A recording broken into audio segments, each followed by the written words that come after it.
Happening now, Jamestown's finest are slated to receive new police vehicles next year. Plus, New York's new push to combat COVID-19 this winter, what it means for you and me. Well, we're going to have a little bit of taste of winter as we go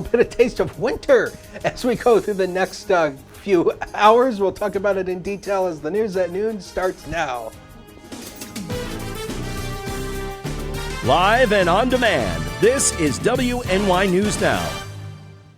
New police vehicles will soon be coming to the Jamestown Police Department after the City Council approved funding for their purchase last night. Thank you for joining us for WNY News Now. I'm Justin Gould. $160,000 was approved to buy 4 new vehicles by the Jamestown City Council.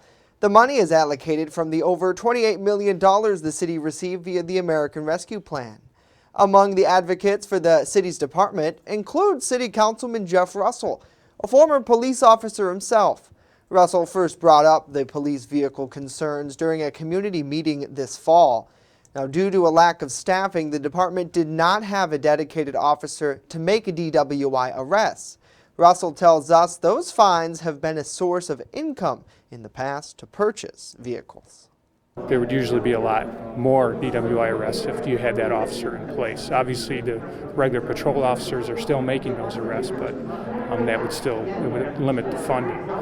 So you have police officers driving vehicles, some of them are over 100,000 miles, and that's city miles, which is much different than highway miles.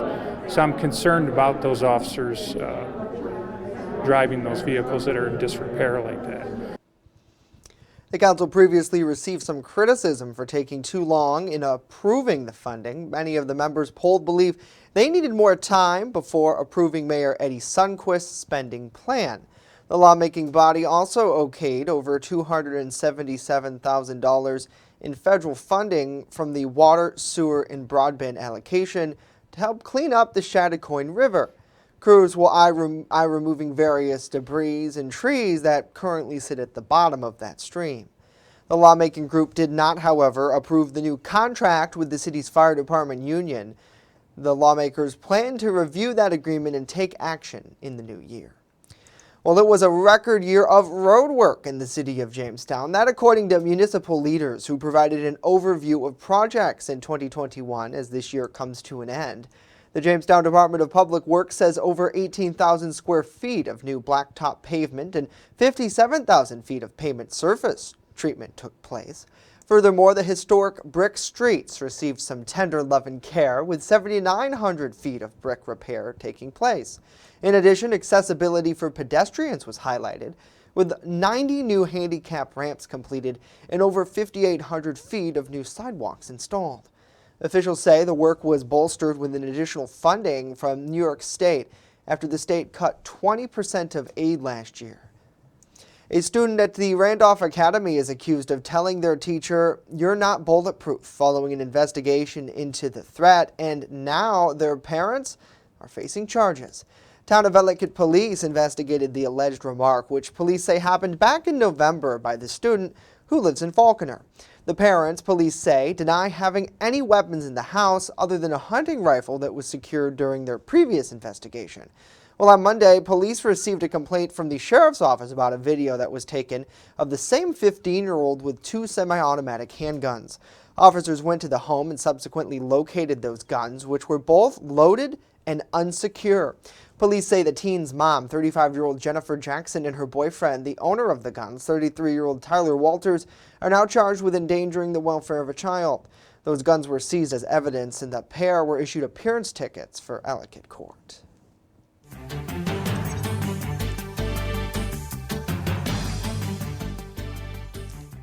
The U.S. Centers for Disease Control and Prevention has shortened the recommended time that people should isolate after testing positive for COVID-19. The agency reduced its recommendation from 10 days to 5, but only if you're not having symptoms and you're wearing a mask for those additional 5 days. The CDC also shortened its recommendation for those who have been exposed to the virus but not have tested positive. Both unvaccinated and vaccinated people should now quarantine for 5 days, followed by strict mask usage for the other 5 days. The CDC says those who have received a booster shot do not need to quarantine following an exposure, but they should wear a mask for 10 days after the exposure. The CDC says the change is motivated by science showing transmission usually occurs in the first few days before and after symptoms appear. And as the holiday season comes to a close, leaders here in New York are working to combat COVID-19 and rolling out a new plan to make testing kits available across the Empire State. As previously predicted by Governor Kathy Hochul, cases are on the rise due to the winter surge. Our Julia Grass has more on how the state plans to respond to these numbers. So we're continuing to work on our winter surge plan, making more testing available, and reminding everyone we have ordered and are starting to receive 37 million testing kits, which are critically important to make sure that people can ensure they're safe before they gather with individuals or go to their jobs. So the surge is extended all throughout the Northeast. In Western New York, the 7-day average per 100,000 cases was almost 69. Additionally, there were 363 hospitalizations in Western New York over December 25th and the 26th. We've taken major action to increase bed capacity and also protect critical services as part of our winter surge plan, and it's been working right now. We required hospitals to scale up their capacity. This was not done this week or even last week. This was talked about at the end of October and through November. So we did pause non-essential elective surgeries in hospitals with limited capacity, which we defined as having 10% or less capacity at the time. The state also expanded the eligible healthcare force, allowed more healthcare workers to administer vaccines, deployed the National Guard to nursing homes, and is working with hospitals to deploy staff to the most critical areas. Governor Kathy Hochul also praised the hospitals on increasing bed capacity, as there has been an 8% increase statewide. She says she is speaking with President Biden on how the federal government can help combat the winter surge. We'd observed an uptick in pediatric admissions. Concentrated in the New York City area, where there was an increase of about fourfold. In those data reported on Friday, among the children who are aged 5 to 11, none had been vaccinated. Health Commissioner Dr. Mary Bassett discussed concerns over pediatric cases. Many people continue to think that children don't become infected with COVID. This is not true.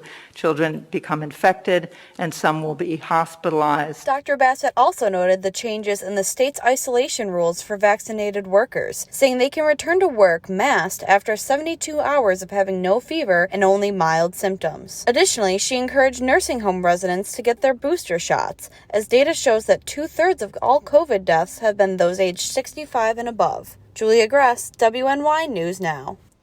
Julia, thank you. The state is also working to make sure children can stay in school, reporting that 3 million tests will be sent out this week. Well, now let's get a first check of our weather forecast. And yesterday, we definitely were feeling that winter weather return, albeit a little late following the Christmas holiday. Chief Forecaster Dakota Hunter joining us live now in studio with a look at what's ahead for today. And I hear, Dakota, snow is in the forecast. Yeah, but it's not going to come until later today, so that's the good news. So for now, and for the early afternoon, it's going to stay kind of dry, but it is going to be cloudy, though. The Chautauqua Lake Sky Cam shows you the cloudy skies across the southern tier right now, 37 with a west wind of 5, and you can actually see some of the leading edge of that precipitation squeaking on into northwestern Pennsylvania, and it will be coming our way as we go through the afternoon. It's going to start as rain first for a brief period, then switch over to snow, and we are going to see some accumulation out of it, and we'll talk about those snowfall totals a little bit later on. So 34 is going to be the high today on the hills, 42 at the immediate Lake Erie shoreline, mostly cloudy with rain to snow showers developing later in the day. So again, much of the early afternoon should be dry with a west wind averaging 5 to 15, but the snow kind of goes away for a little bit as we go into New Year's. Yeah, could be dealing with another storm system. We'll talk about it in detail, that ultimate satellite solution 7-day forecast later on in the show. Justin? Yeah, absolutely. Dakota, we'll see you back here in about 10 minutes. Thank you, sir. Well, several water projects across Chautauqua County have been awarded a total of $255,000 in state funding as part of a Clean Environment initiative. In total, the state is giving away over $22 million through the Green Innovative Grant program and via engineering planning grants. Here locally, the town of Pomfret will receive $135,000 to install water meters with advanced metering infrastructure. Officials say this will help increase water conservation by collecting more frequent and accurate readings. The town of Ripley, Village of Westfield, Chautauqua County Portland Pomfret Dunkirk Water Project, and the Chautauqua County Northern Lake Sewer District are each receiving $30,000 for various projects that will help improve wastewater collection and treatment. Well, the warm weather across parts of New York is giving hunters more time to enjoy the great outdoors. Kirk Martone with our news partner WENY has more on the state DEC's holiday deer hunt, which kicked off Sunday. Hunters in New York's southern zone have until the new year to fill their remaining archery tags. The New York State DEC expanding its bow and muzzleloader season past its usual end date of December 21st. It's primarily implemented as an opportunity for hunters to get out again and enjoy the opportunity with their friends and family at a time when people are off of work and kids are home from school. This season expansion only applies to New York's southern zone. Early heavy snow in the state's North Country forced deer to head to their winter grounds earlier than in the south. So we didn't want to make the season available in those areas where deer would be really vulnerable. The late archery season only accounts for about 8% of the annual deer harvest. This expanded season isn't designed for population control. The DEC already has special zones reserved across the state for those efforts, including one in and around Tompkins County. The DEC tells me that deer still won't be any easier to catch this week. They're still likely on guard from the hunting season that has gone on for months. And so in areas where hunters have been active, deer are going to have been used to that hunting pressure, and they've been modifying their own behavior to try to evade hunters. That's what they do, right? They don't want to encounter hunters as much as we want to encounter them. Kurt Martone, WENY News. Kurt, thank you. Good luck to all of our deer hunters out there. Coming up, why gas prices could hit $4 a gallon in 2022. And later, with kids on holiday break this week, we check in with some attractions around the region who are seeking an uptick in business. Stay with us as WNY News Now continues.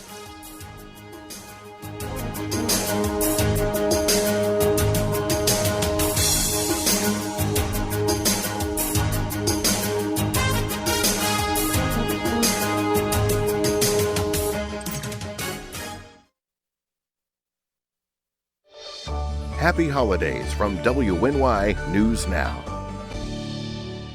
EagleZip.com is your local one-stop shop for all of your home and business computer needs. Located on Fluvan Avenue Extension, just outside of Jamestown, EagleZip.com sells and services all brands of desktops and laptops, as well as servers and network equipment for your business. All new computer sales include transferring your data from your old computer plus a 2-year warranty. Call EagleZip.com today. Stop by EagleZip.com today and let us make computers easy for you. Hi, I'm Al Steffens, owner of Chautauqua Comics. For the last 28 years, we have been your premier retailer of comic books. But we have so much more. Located at 214 Fairmount Avenue in Jamestown, the shelves are stocked with everything from superhero to classic G.I. Joe and Star Wars. Looking for Pokemon? Chautauqua Comics has it all. If you have any questions, stop in today or give us a call. Chautauqua Comics, Al speaking.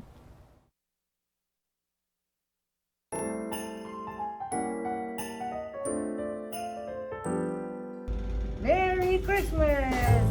Happy New Year! Merry Christmas to everybody! God bless everybody. Have a happy holiday. I want to wish you the best of everything. I'll be seeing you soon, I hope. Bye.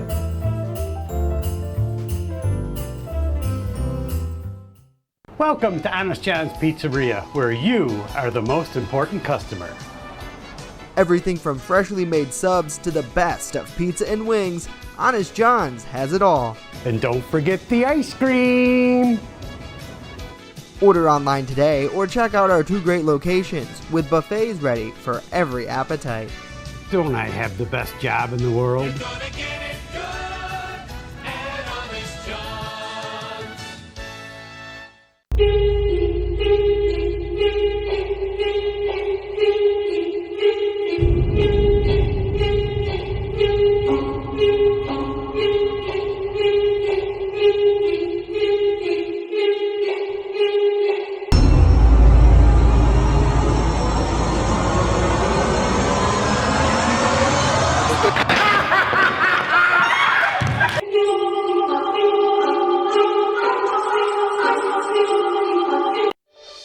Wishing you a safe and happy holiday season.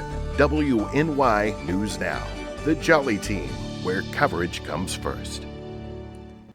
The Pennsylvania Department of Transportation has imposed a weight limit on the Route 62 bridge over Lenhart Run in Pleasant Township, that's in Warren County. The new restriction will limit the weight of crossing it to 18 tons, except combinations are 25 tons. Vehicles exceeding the posted weight limit are required to use alternative routes, including Route 6, 27, and 36. The weight restriction comes after a routine inspection uncovered deterioration to this bridge. The weight restriction will slow further deterioration and will preserve it until it can be repaired or replaced. According to PennDOT, that's expected sometime in 2022. The bridge was originally built back in 1928, and it's classified as being in poor condition. An average of 1,000 vehicles are expected to use that bridge daily. Well, 96 NFL players have tested positive for COVID-19. That's on top of 10 positive tests from over the weekend. It makes the total number to 106 players who have been put on the league's reserve COVID-19 list since Christmas. Also yesterday, the NFL announced a booster mandate for all eligible NFL league office staff, as well as club Tier 1 and 2 personnel. On January 12th, that mandate will be extended to members of the media, applying to cover the NFL playoffs and the Super Bowl. Media members providing coverage at team facilities will also have to get their booster. Well, Republican Representative Fred Keller says this past year he stayed busy working on a variety of issues that will have a direct impact back home and across our nation. Our Washington, D.C. correspondent Rachel Knapp spoke with the congressman as he reflects on 2021 and gives us a sneak preview into his legislative priorities for next year. Pennsylvania Republican Representative Fred Keller says in 2021, he's been proud to work on legislation that centers around workforce training and development, like introducing the Skills Act, which he says would help get people the training and education for in-demand jobs, and the Nurses Care Act, which would allow states the flexibility to offer on-the-job experience as a partial substitute for certification courses for nursing aides at long-term care and senior living facilities so that they can avoid any staffing shortages. Temporary nurses assistants that stepped up during COVID and helped take care of people. And we wanted to make sure that experience they had on the job counts toward their certification. I think that should go forward. He has also worked on making sure veterans get access to their records. We learned of the issue with the records and people being able to access benefits. So we introduced the Records Act, and we've been really taking the lead on getting the Veterans Administration to be responsive to those who have done so much for us. This past year, Keller has spearheaded the fight against President Biden's COVID vaccine mandate for large businesses. And looking ahead to 2022, he says he's ready to continue that fight. Our whole point with this is, it's not whether or not somebody should or should not be vaccinated. It's whether or not the government has the authority to force them to do that, and actually force employers to do that. And on a more global scale, Keller says he hopes next year Congress will focus on issues related to national and cybersecurity, including energy independence. Going forward, we are here to work to make sure that Americans have the choices, economic independence, the educational independence. It's all about people being able to realize the American dream. In Washington, D.C., Rachel Knapp reporting. Rachel, thank you. Well, speaking of next year, you'll probably notice gas is a bit cheaper, but will that trend continue? Gas Buddy does not think so anyways. The gas price tracking tech company is forecasting prices at the pump will go up. It's predicting the national average will rise to $3.41 a gallon. That's from this year's average of $3.02. Gas Buddy believes prices will peak in May as an average of $3.79. The company is basing its forecast on low oil production from OPEC and refinery closures due to COVID. It should be noted, though, that oil prices are extremely difficult to accurately predict. The federal government and many Wall Street analysis groups are forecasting they'll continue to drop in 2022. Well, you have permission to eat all the chocolate you want today, as December 28th is National Chocolate Candy Day. They're some of the most popular treats here in America. You probably even got some as a holiday gift. According to the National Day calendar, Americans consume about 12 pounds of chocolate each year. In 1847, British chocolate company J.S. Fry and Sons combined cocoa butter, cocoa powder, and sugar, producing the first edible chocolate bar. Now, celebrate this sweet day, enjoy those Christmas truffles, and be sure to share. Can't wait to get my hands on some chocolate. Let us know what you guys think about this story and more in the comments down below. God, that looks good. You know, chocolate covered anything can just splice up a meal. Well, you see chocolate releases endorphins. It makes you feel good. The only problem is if you eat enough chocolate, it makes your hair fall out. Yeah. So moderation is the key when it comes to chocolate. Your hair falls out? Is that real? No, just kidding. Oh, okay. I was going to say. Dakota's a scientist, but it's not that kind of science. but you see, just last week I had a full head of hair. Now look at me. Yeah. This is because I ate too much chocolate and my hair fell out. Good to see Christopher. Good to see Cam, Lori, and Pam as well. Hopefully you all are having a wonderful day. We appreciate you tuning in here for WNY News Now as we creep closer to that new year. I can't believe it's like right here. Friday is the last day of 2021. It blows my mind. I feel like we were just in 2020 though. Yeah, let's not even think about, I mean, you know, in some ways it basically is still 2020 when you think about it. Like a big Groundhog Day. You know. I'm just going to go eat more chocolate. Yeah, there you go. Just eat.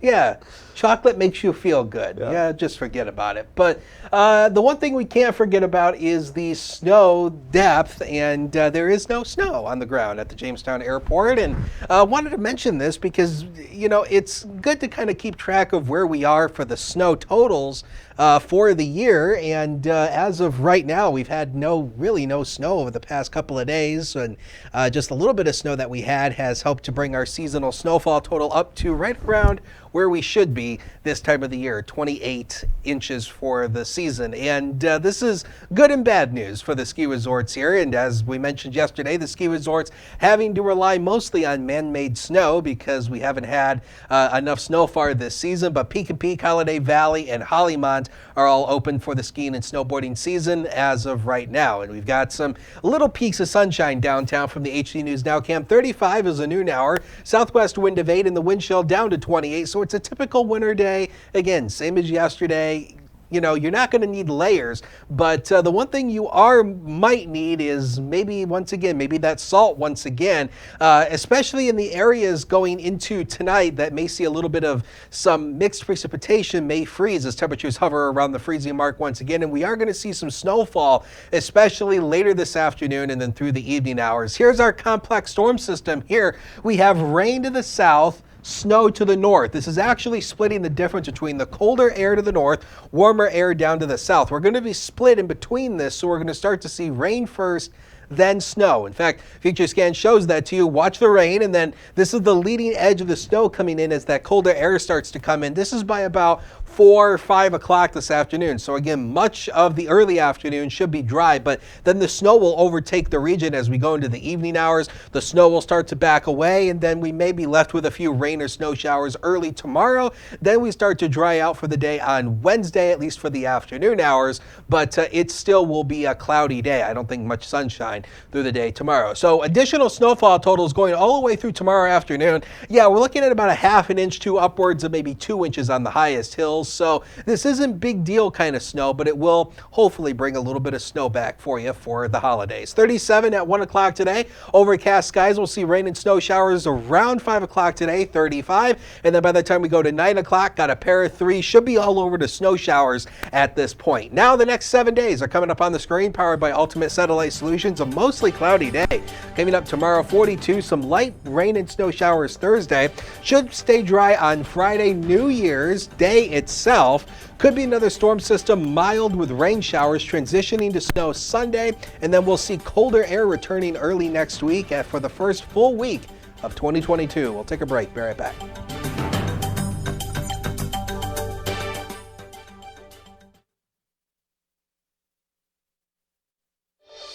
Wishing you a safe and happy holiday season. WNY News Now, the Jolly Team, where coverage comes first.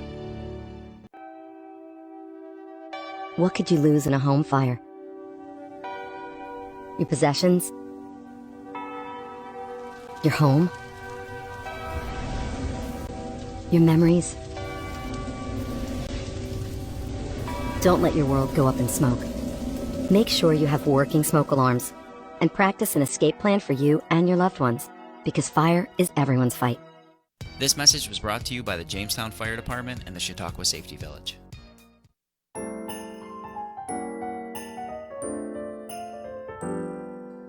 Happy Merry Christmas. Happy holidays. Happy New Year. I wish you a Merry Christmas and a Happy New Year. Jesus was the greatest gift that God could have sent us. I send you much love.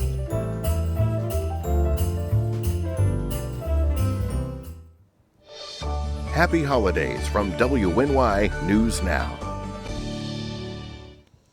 Well, the week between Christmas and New Year's generally means a boom in indoor activities as parents try to keep their kids occupied while they're home on break. However, with the new virus variant in the news, does that change the mind of parents? Erie News Now's Elspeth Meisner explains.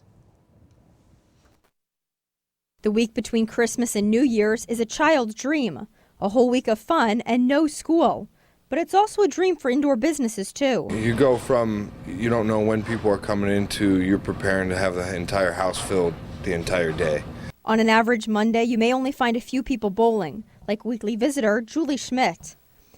We're as careful as we can be. We're vaccinated, boosted, and sanitize as often as possible. You know, it's worth doing once a week together. But the week after Christmas, in the midst of a pandemic, it's a different story. I mean, the last year and a half, almost 2 years now, it's been pretty hectic with being able to get out and do stuff. So now, all of us, vaccinated, boosted, everything. So yeah, it's nice to be able to get out and, have some fun outside of the house. So just like at Green Garden Lanes, parents tell me right here at Splash Lagoon that having an extra layer of protection with being vaccinated gives them a peace of mind, especially when they're in indoor spaces with lots of people.